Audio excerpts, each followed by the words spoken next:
Hello, students. Today we're going to take chapter number 3 from your textbook Flamingo.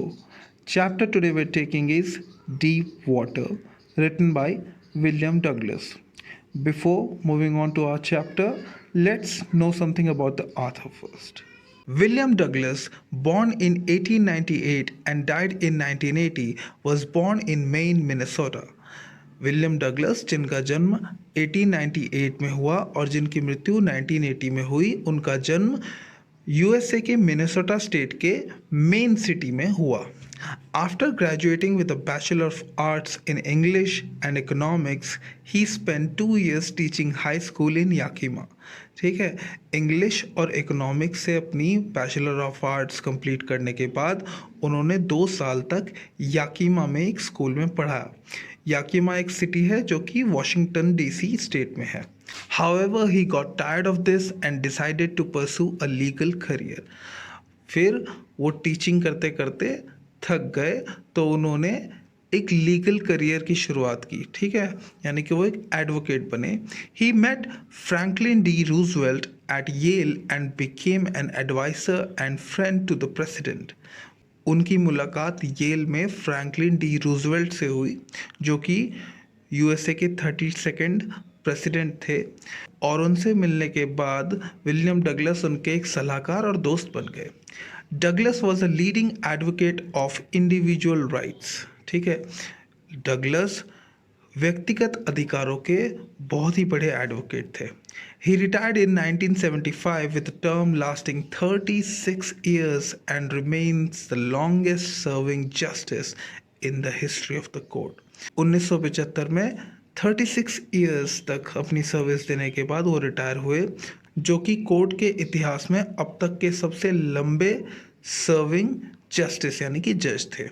The following excerpt is taken from Of Men and Mountains by William O. Douglas. It reveals how, as a young boy, William Douglas nearly drowned in a swimming pool. ठीक है, अब ये जो lesson है, ठीक है, ये जो लेसन है ये विलियम ओ डगलस द्वारा लिखी गई book of man and mountain से लिया गया है, जिसमें ये बताया गया है कि किस तरीके से विलियम डगलस ने अपने आप को स्विमिंग पूल में लगभग डुबा ही लिया था जब वो एक यंग बॉय थे. In this essay he talks about his fear of water and thereafter how he finally overcame it. इस ऐसे में विलियम डगलस ने बात की है अपने पानी से डर की और किस तरीके से उन्होंने अपने डर पर काबू पाया, जीत हासिल की. Notice how the autobiographical part of the selection is used to support his discussion of fear. अब हमें यहाँ पर नोटिस करना है कि किस तरीके से उनके ऑटोबायोग्राफिकल पार्ट यानी कि इस लेसन को सेलेक्ट किया गया है उनके डिस्कशन ऑफ फियर के सपोर्ट में. Now let's continue with our reading. Now there are some words and expressions given before our chapter. We'll notice these words and expressions during our reading and try to find their meaning from the context. Now let's continue with our reading.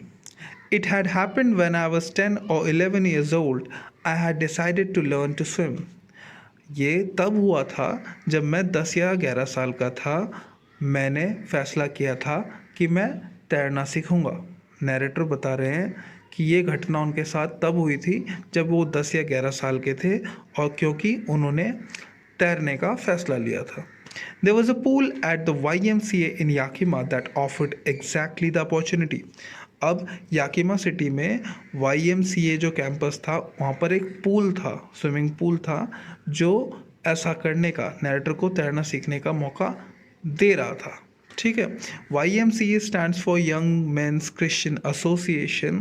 It is an international NGO. ठीक है, ये एक international NGO है जिन्होंने through out the world अपने gyms, pools और other sports persons के लिए फैसिलिटीज़ को स्टैब्लिश किया हुआ है. The Yakima River was treacherous. Mother continually warned against it and kept fresh in my mind the details of each drowning in the river. अब याकीमा city से बहने वाली जो याकीमा रिवर है वो बड़ी धोखेबाज है, बड़ी ख़तरनाक है. जो नैरेटर की माँ है वो उन्हें लगातार सतर्क करती रहती है रिवर को लेकर, और नैरेटर की जो याददाश्त है, ठीक है, वो ताज़ा रखती है रिवर में जो डूबने की घटनाएं होती हैं उन्हें बता बता कर। But the YMCA pool was safe. It was only 2 or 3 feet deep at the shallow end, and while it was 9 feet deep at the other, the drop was gradual. पर वो जो YMCA पूल था वो काफ़ी सुरक्षित था। वो केवल 2 या 3 फुट ही गहरा था शैलो एंड पर, मतलब जहाँ पर पूल में कम गहराई थी वहाँ पर केवल 2 या 3 फीट की ही गहराई थी। पर अपनी सबसे गहरी जगह पर वो पूल 9 फीट तक गहरा था। पर वो जो ड्रॉप था, ठीक है, वो जो ढलान थी कम गहराई से लेके ज़्यादा गहराई तक जाने वाली, वो ग्रेजुअल थी, वो धीरे धीरे हो रहा था। I got a pair of water wings and went to the pool. अब नैरेटर ने एक जोड़ी वाटर विंग्स लिए। वाटर विंग्स क्या होते हैं? वे बलून टाइप्स रहते हैं जिन्हें हाथ में डाल लेते हैं, जो कि एक तरीके से पानी के ऊपर फ्लोट करने में हेल्प करते हैं। I hated to walk naked into it and show my skinny legs, but I subdued my pride and did it. अब नैरेटर को बिना कपड़ों के कहीं पब्लिक प्लेस में जाने से नफरत थी, क्योंकि इससे उनकी पतली टांगें नज़र आती थी। पर किसी तरीके से उन्होंने अपने अभिमान को दबाया, ठीक है, सबड्यू किया, उसे दबाया, और ऐसा उन्होंने किया, वो पूल तक गए। From the beginning, however, I had an aversion to the water when I was in it. ठीक है, शुरू से ही नैरेटर को पानी से काफ़ी घृणा थी जब भी वो पानी के अंदर होते थे। This started when I was 3 or 4 years old and father took me to the beach in California. अब जो नैरेटर की ये नफ़रत थी पानी से, इसकी शुरुआत हुई थी जब वो 3 या 4 साल के थे और उनके पिता उन्हें कैलिफोर्निया के एक बीच पर लेकर गए। He and I stood together in the surf. I hung on to him, yet the waves knocked me down and swept over me. ठीक है, अब नैरेटर और उनके पिता दोनों ही लहरों के बीच खड़े थे। नैरेटर ने अपने पिता को पकड़े हुए था, पर फिर भी जो लहरें थी उन्होंने नैरेटर को गिरा दिया और उनके ऊपर से बह गई। I was buried in water. अब नैरेटर पानी में दब गए थे, मतलब एक तरीके से पानी उनके ऊपर आ गया था। My breath was gone, I was frightened, father laughed, but there was terror in my heart at the overpowering force of the waves. अब नैरेटर की जो सांस थी वो जा चुकी थी, मतलब पानी के अंदर उन्हें सांस नहीं आ रही थी, वो डरे हुए थे, उनके पिता हंस रहे थे, पर नैरेटर के जो हार्ट में, दिल में एक डर बैठ गया था। किसको लेकर? Over powering forces of waves, जो लहरों की जो ताकत थी जिसने नैरेटर को ओवर पावर करके उन्हें गिरा दिया। अब उस फोर्स को लेकर उनके मन में दहशत बैठ गई। My introduction to YMCA swimming pool revived unpleasant memory and stirred childish fears.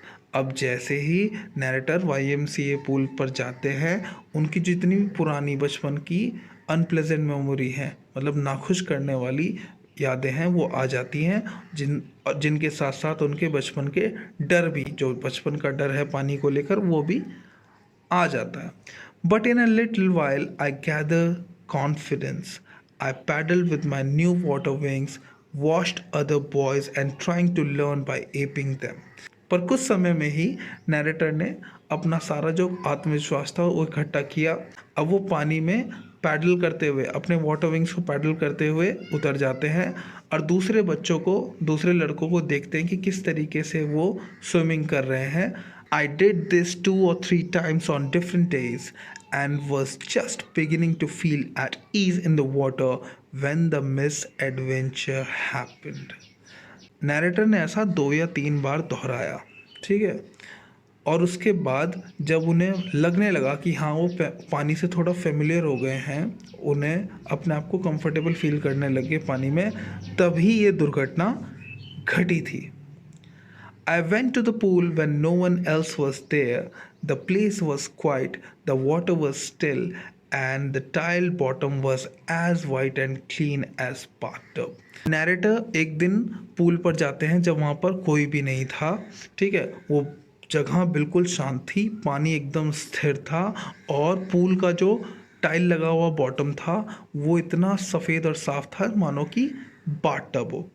I was timid about going in alone, so I sat on the side of the pool to wait for others.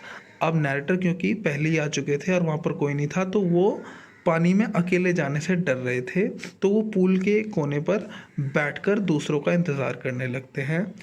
I had not been there long when in came a big bruiser of a boy, probably 18 years old. He had thick hair on his chest.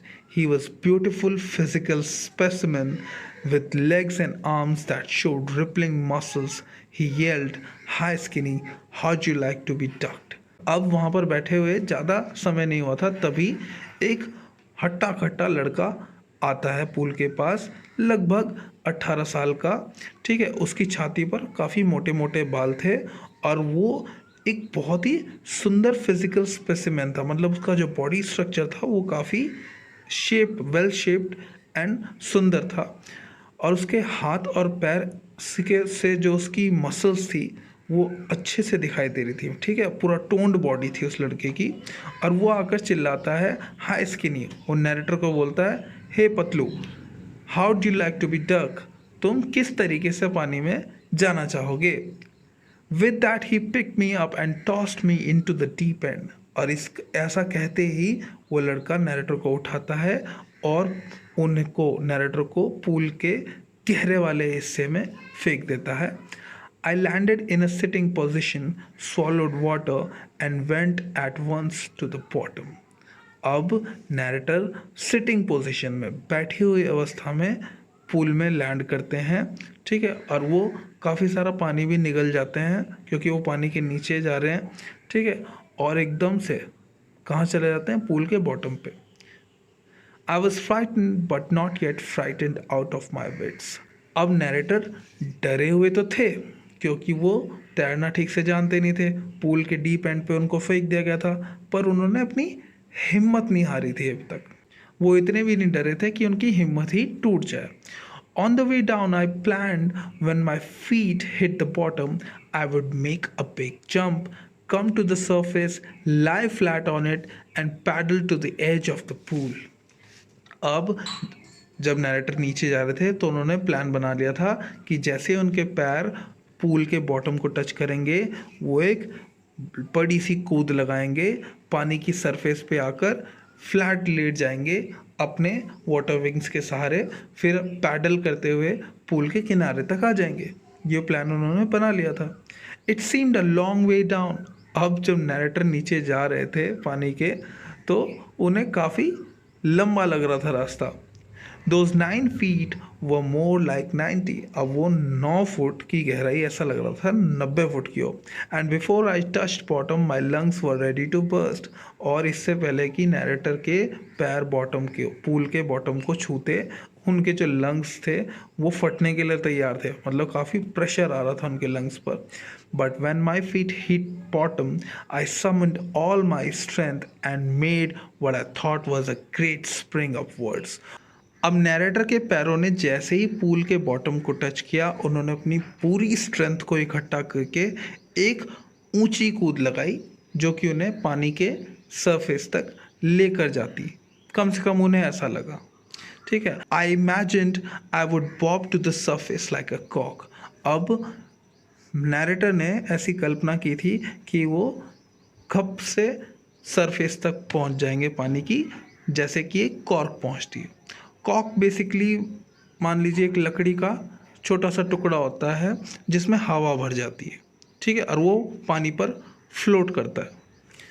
Instead, I came up slowly. I opened my eyes and saw nothing but water. Water that had a dirty yellow tinge to it. अब narrator धीरे धीरे ऊपर आते हैं, वो अपनी आंखें खोलते हैं, उन्हें कुछ नहीं दिखता सिवाय पानी के। पानी भी दिखता है जिसमें एक डर्टी येलो टिंज है, मतलब पीलापन, मतलब गंदा पीलापन है पानी में।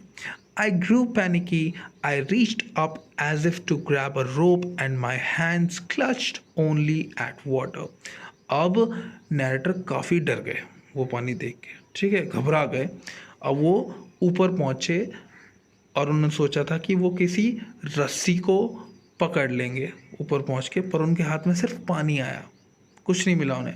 आई was suffocating, I try to yell but no sound came out.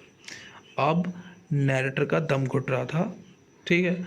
उन्होंने चिल्लाने की कोशिश की पर पानी के बाहर कोई साउंड नहीं आई। Then my eyes and nose came out of water but not my mouth. और फिर उनकी आंखें और नाक तो पानी के बाहर आ पाई, पर उनका मुंह पानी के अंदर ही रहा। Okay, students, that's it for the part 1 of the lesson. We'll continue the next part in the next video.